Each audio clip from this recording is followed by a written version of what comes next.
So again, ברשות הרבנים, הרב חייר והרב דניארו, all the rabbis of the Kollel, all the אברכים, all the balabatim, the supporters, the תומכים.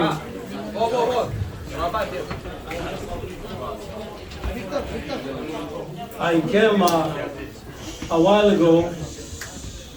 Boris Yakubov, he wanted to show me some project that he's doing around here, and he said, let's stop by a House of Torah, and he wanted to show me the extension that was done, and that was actually my first step into House of Torah. And when I came in, I felt such a warmth and such a beautiful energy that I really didn't want to leave. And we went out and he kept on talking, but my head was completely somewhere else. I said, I wish I could stay there and not going out and join the guys that are learning. Hashem guided me in a way in our life that he brought it to the point that I had to make a she'ela. I asked my rabbi.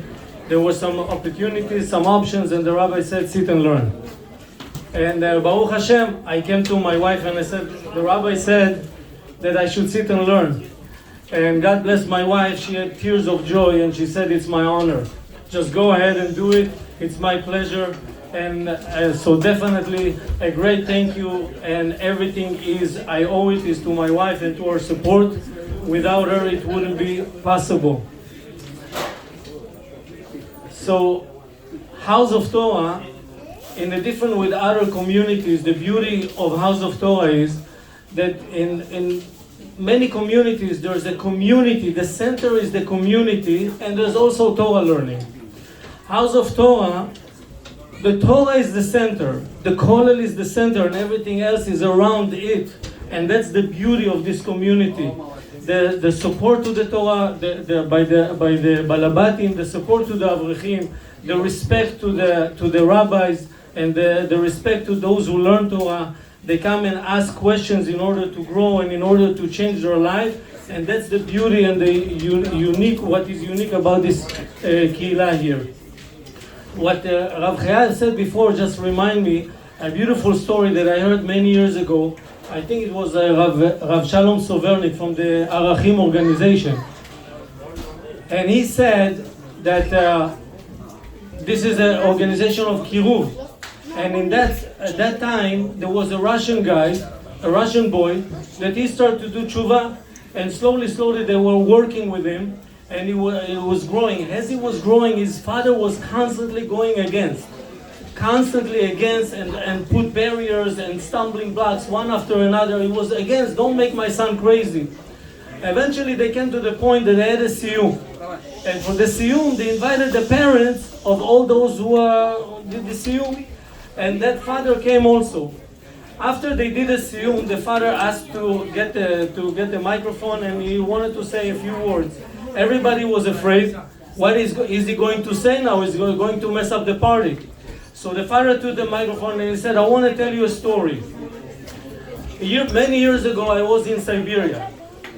And as I was there working very hard, freezing, whatever it was, one day he said somebody came into the cabin where I was, and he said, I want to tell you a story. Once there was a tree, a beautiful tree with beautiful fruits, and everybody was talking about the tree.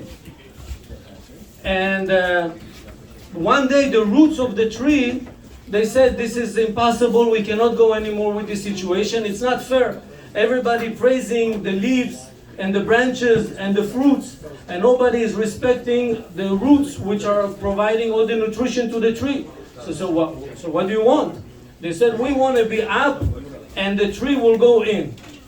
They say, it's impossible. They say, if it's impossible, we are closing right now, there's no more nutrition to the tree. So there's nothing else to do. What can you do? You have to go upside down, and whatever happens, happens. So they went upside down, and sooner than later, the tree dried and died. And he told him that story, and he left the cabin.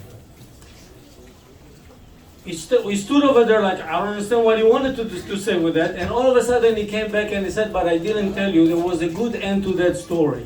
So what was the good end? He said one apple from that tree started to get new roots in the ground, and a new tree came out from it.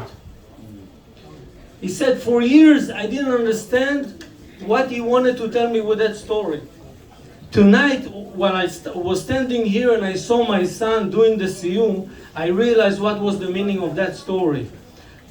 As Rav Amir said, we had the great roots, the Bukharian people, we had the great roots. And the communists, Imach Shimam, they did anything they could to take the roots out of the ground. But Baruch Hashem, fruits from the tree went into the ground, and we see a beautiful community growing with Torah learning, with a desire to Torah. Even those who can't learn, but they support with all their heart, and they respect, and they're growing in that aspect. As the Mesilat Yesharim says in the end of the Mesilat Yesharim, that it doesn't matter, a person can sit in the Bet Midrash and learn the whole day, and a person has to go out to earn his money. Both of them can be in the same level in heaven, as long as both of them are serving Hashem to the best of their ability. So those who have to go out and earn their money, but the fact that they support with all their heart, those who learn, that's the beauty and that's the communication here. So Bezrat Hashem, I just finished with this. It's a very, I say it as the title, but there's a lot what to say about it. The relationship with Am Yisrael and HaKadosh Baruch Hu is like a relationship between husband and wife. Am Yisrael, Knesset Yisrael, Kalato shel HaKadosh Baruch Hu. Masechet Niddah is talking about the relationship when it's time to come closer, when it's time to stay away, and also our serving, the Avodat Hashem. Sometimes a person has to come closer, sometimes he has to step back, like in Tfilat Shmona Esrei, we make 3 steps ahead, and then we go 3 steps back. That's the way it is. The point is that we have to make sure, when I speak to young Bachurim, those who just getting married, and I say, just think about it. With HaKadosh Baruch Hu, make it parallel to your life with your wife. Whatever will not be acceptable with the relationship between husband and wife cannot be accepted with the relationship between you and HaKadosh Baruch Hu.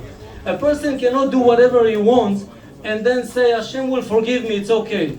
But you know some things if your wife will do, it's not Hashem I will forgive, there's no relationship. You broke everything. So when we learn Torah, as the Mesilat Yesharim says in the Kinyan Midat HaZehirut, it said Torah mevi'ah lidei zehirut, to be cautious. Yeah, careful. To be careful. In order to be careful not to destroy the relationship, you have to learn Torah. And if you cannot learn, you have to have someone who will guide you with what the Torah is saying in order to keep the relationship with HaKadosh Baruch Hu. Bezrat Hashem, we should all continue to do those who learn and those who support, to see many more Siyumim and to grow together and to do Nachat Ruach LaKadosh Baruch Hu. Amen. Ken Yeh Ratzon. Thank you.